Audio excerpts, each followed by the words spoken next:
Hey everyone, and welcome back to Joy at Work. I can't believe it. It's another Friday. It's actually August the 27th.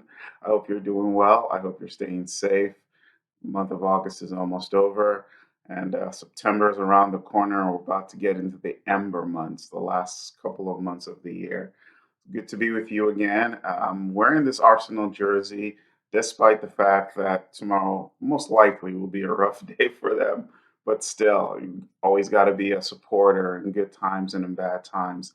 Today, I want to talk about change and the fear of loss and how those two things are interrelated. Some change experts have noted that, we are not as much resistant to change as we are resistant to loss, or at least a perceived sense of loss. So, whenever something comes around that's going to cause us to lose something we hold so dear, lose something that's probably been very useful to us in the past, we can become resistant because we don't know, we haven't learned how to operate with that thing in the past. It's no different than think about a child moving from maybe riding a bicycle with tricycles to now taking the tricycles off, and the child's very comfortable with the tricycles. They give them balance, they know how to ride in that situation.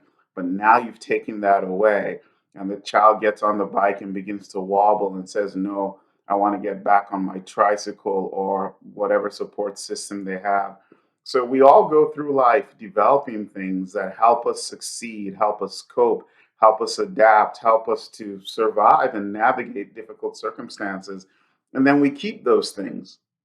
But sometimes those things get in the way of the next step we need to make. So, they got us from point A to point B, those things we've developed, but from getting from point B to point C requires something else. And often that is a change in our paradigm, a change in our attitudes, a change, maybe even a mindset. Yes, I said that word, but just a radical change.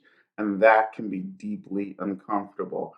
And for many of us, we just when we get to that point, we punt, we give up and say, nah, that's too uncomfortable. You're asking me to go to a place that I don't want to go to. And I've been quite successful getting up until this place, and that's true.